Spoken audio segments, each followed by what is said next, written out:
지금 이 순간에도 당신이 일해서 버는 돈보다 당신이 모르는 사이에 불어나는 돈이 더 빠르게 커지고 있습니다. 그 차이를 만드는 건 노력의 양이 아니라 생산수단을 소유했느냐의 문제입니다.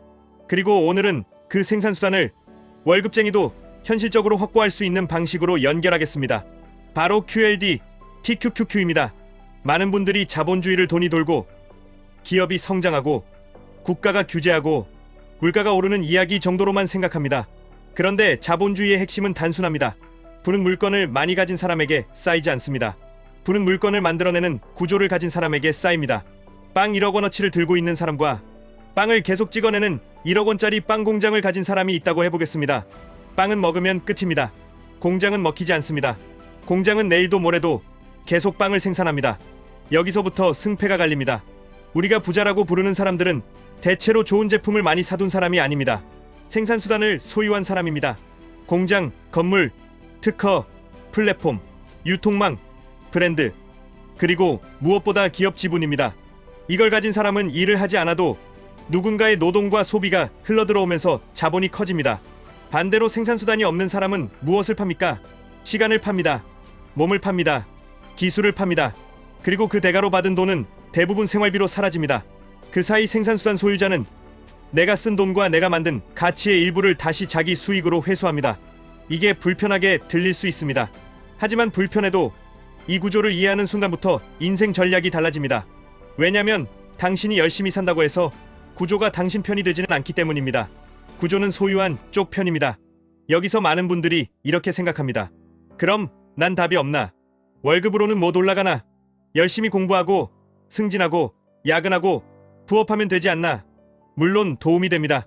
하지만 그건 노동자 사이에서 더 강해지는 방식입니다. 노동자 레벨업은 가능합니다. 그런데 그 레벨업만으로는 자본가의 게임판에 올라타기 어렵습니다. 왜냐면 자본가는 내가 더 열심히 일할수록 더 부유해지기 때문입니다. 당신이 더 열심히 일하면 회사 매출이 늘고 이익이 늘고 기업 가치가 올라갑니다. 그 기업의 지분을 가진 사람이 웃습니다. 당신이 일해서 만든 상승분의 과실이 소유 쪽으로 흘러갑니다. 자본주의를 이해하려면 사회가 왜 세 단계로 흔들리는지 보면 됩니다. 경쟁을 풀어놓는 시기, 국가가 개입하는 시기, 다시 규제를 풀어 시장을 밀어붙이는 시기. 이 흐름은 반복됩니다.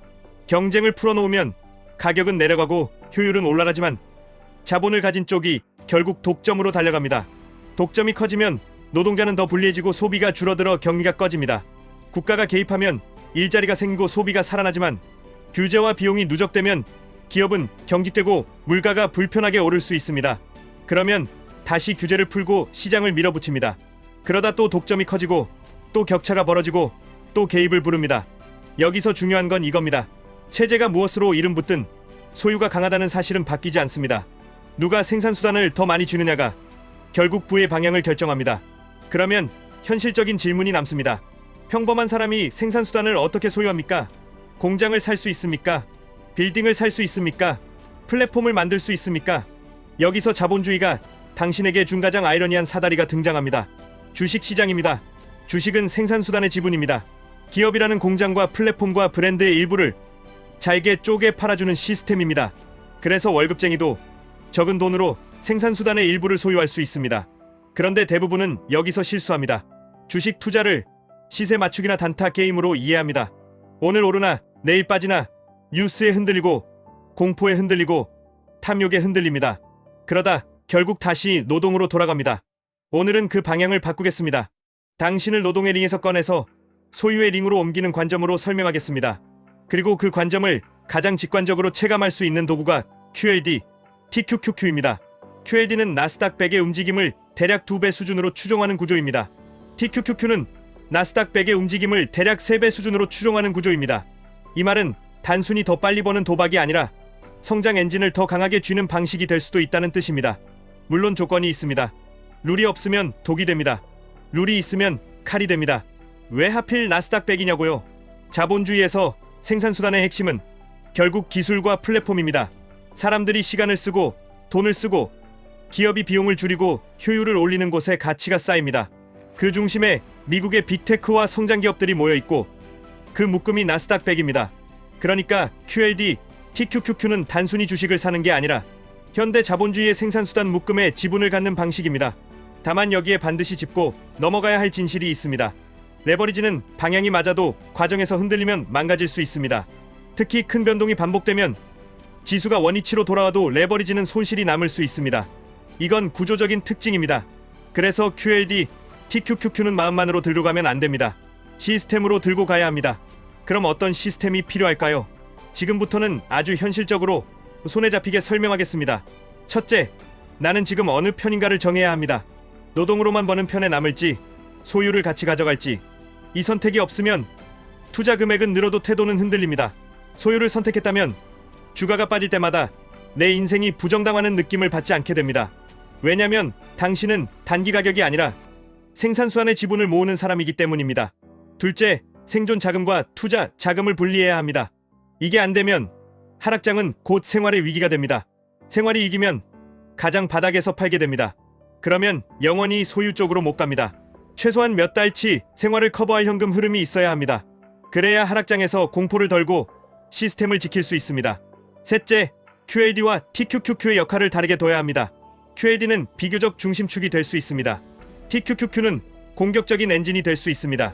초보가 TQQQ만으로 달리면 속도는 빠르지만 사고 확률도 같이 올라갑니다. 그래서 대부분에게는 QLD를 기본으로 두고 TQQQ는 비중을 관리하는 방식이 더 현실적입니다. 넷째, 매수 룰이 있어야 합니다. 그냥 싸 보인다고 사면 더 싸질 때 멘탈이 붕괴합니다. 가장 단순한 룰은 정기 매수입니다. 월급말마다 일정 금액을 넣습니다.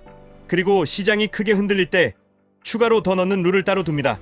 예를 들어 평소에는 정기적으로, 급락 시에는 분할로 추가. 이 방식은 당신의 감정을 최소화합니다. 다섯째, 매도 룰이 있어야 합니다. 매도 룰이 없으면 수익이 나도 끝까지 들고 있다가 한 번에 폭락에 모든 것을 반납합니다.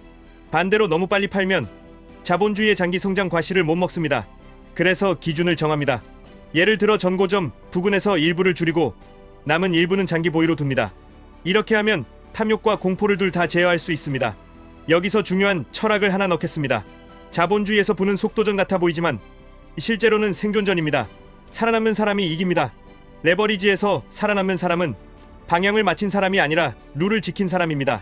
그러면 아까 카페 이야기로 다시 돌아가 보겠습니다. 임대료를 내지 않는 가게 주인이 가격을 내리면 임대료를 내는 가게는 버티기 어렵습니다. 그 차이는 실력 차이가 아니라 소유 차이입니다. 주식시장에서도 똑같습니다. 내가 월급으로 매달 조금씩 사모으는 동안 큰 자본은 하락장에서 더 많이 담습니다. 그래서 장기적으로 격차가 벌어질 가능성이 큽니다. 그럼 우리는 무엇을 해야 합니까? 내가 가진 조건에서 가장 효율적인 방식으로 소유를 늘려야 합니다. 여기서 QLD, TQQQ는 단순한 수익률 놀이가 아니라 소유를 압축해서 체감하게 만들어줍니다. 상승장에서는 생산수단이 얼마나 강하게 불을 쐈는지 보여줍니다. 하락장에서는 시스템이 없으면 얼마나 위험한지 보여줍니다. 즉 배우기에는 가장 잔인하지만 제대로 쓰면 가장 빠르게 자본주의를 체감하게 해주는 도구입니다. 그럼 이제 많은 분들이 실제로 막히는 지점으로 들어가겠습니다. 나는 월급이 적어서 못한다. 나는 지금 빚이 있어서 못한다. 나는 이미 늦었다. 나는 시장이 무서워서 못한다. 월급이 적어도 됩니다. 핵심은 금액이 아니라 습관과 기간입니다. 소유는 단기간에 완성되는 사건이 아니라 반복되는 행동의 누적입니다. 그리고 자본주의는 그 누적에 보상을 줍니다. 왜냐하면 생산수단의 가치는 시간이 갈수록 더 많은 생산과 더 많은 효율로 쌓이는 경향이 있기 때문입니다. 빚이 있다면 더 냉정해야 합니다. 고금리 빚으로 숨이 막히는데 레버리지를 올리면 작은 하락이 생활을 붕괴시킬 수 있습니다. 이 경우에는 먼저 생존 라인을 만들고 그 다음에 소유를 시작해야 합니다. 하지만 반대로 빚이 있다고 해서 소유를 영원히 미루면 구조는 더 멀어집니다. 그래서 순서를 정합니다. 지금 당장 모든 것을 바꾸려 하지 말고 작은 비중으로 시작합니다. 작게 시작해도 됩니다. 중요한 건 멈추지 않는 것입니다. 늦었다고요? 자본주의에서 늦었다는 말은 소유를 시작하기 전까지는 늘 맞는 말입니다. 그런데 시작하는 순간부터는 늦었다가 아니라 앞으로 얼마나 꾸준하냐의 싸움으로 바뀝니다. 오늘 시작하는 사람은 과거의 나보다 항상 유리합니다. 왜냐면 과거의 나는 시작하지 않았기 때문입니다. 무서워서 못한다는 말도 이해합니다. 그 무서움은 사실 시장이 아니라 내가 룰이 없다는 데서 나옵니다. 룰이 있으면 시장은 덜 무섭습니다. 정기 매수, 분할 매수, 비중 관리, 부분 매도, 현금 여유. 이 5가지만 있어도 변동성은 공포가 아니라 절차가 됩니다. 그리고 여기서 한 문장을 꼭 기억하셔야 합니다. 노동은 경쟁이 심해질수록 내 몫이 줄어들 수 있지만 소유는 전체 파이가 커질수록 내 몫이 같이 커질 수 있습니다. 그래서 자본주의의 서부는 생산수단을 가진 쪽으로 계속 쏠립니다. 그 흐름에 올라타느냐 아래에서 버티느냐가 갈립니다. 이제 QLD, TQQQ를 실제로 어떻게 연결해야 하는지 더 구체적으로 말하겠습니다. 한 번에 다 바꾸지 마십시오. 당신의 돈 관리 방식, 감정, 가족 상황, 직장 리듬은 하루아침에 바뀌지 않습니다. 그러니 작게 시작하되 구조를 바꾸는 방향으로 가십시오. 예를 들어 매달 일정 금액을 QLD에 우선 투입해 생산수단 지분을 꾸준히 확보합니다. 그리고 TQQQ는 정해둔 조건에서만 투입합니다. 조건은 단순할수록 좋습니다. 시장이 과열일 때는 욕심을 줄이고 시장이 공포일 때는 정해진 만큼만 실행합니다. 이렇게 하면 당신은 감정이 아니라 규칙으로 움직입니다. 그리고 수익이 났을 때가 더 위험합니다. 수익은 사람을 방심하게 만듭니다. 내가 잘해서 돈을 벌었다고 착각하게 만듭니다. 그래서 수익 구간에서 일부를 정리하는 룰이 필요합니다. 일부를 정리하면 다시 하락이 와도 멘탈이 덜 흔들립니다. 다시 말해 당신이 시장을 이기는 게 아니라 시장의 파도 위에서 넘어지지 않게 되는 겁니다. 지금까지는 투자의 기술을 말한 것 같지만 사실 오늘의 핵심은 경제 이해입니다. 초기 자본주의든 후기 자본주의든 신자유주의든 사회는 늘 성장과 분배 사이를 흔들며 타협합니다. 하지만 개인이 할 수 있는 선택은 의외로 단순합니다. 나는 노동만 할 것인가? 노동을 하면서 소유를 같이 가져갈 것인가? QLD, TQQQ는 그 선택을 극단적으로 드러내는 도구입니다. 당신이 소유 쪽으로 한 발을 옮기면 자본주의의 흐름이 적이 아니라 도구가 될 수 있습니다. 반대로 소유 없이 노동만 하면 당신이 열심히 일할수록 누군가의 소유가 더 빠르게 커질 수 있습니다. 마지막으로 사람들이 가장 많이 하는 질문을 정리해 드리겠습니다.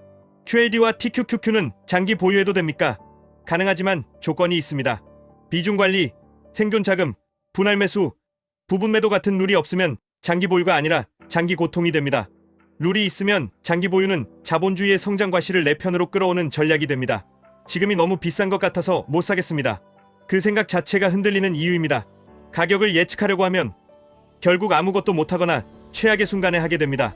정기 매수는 그 문제를 해소합니다. 비싸도 사고 싸면 더 사고 시간이 내 편이 되게 만드는 방식입니다. 폭락 오면 어떡합니까? 폭락은 옵니다. 그게 자본주의입니다. 그래서 폭락을 피하는 게 아니라 폭락을 견딜 구조를 만드는 게 핵심입니다.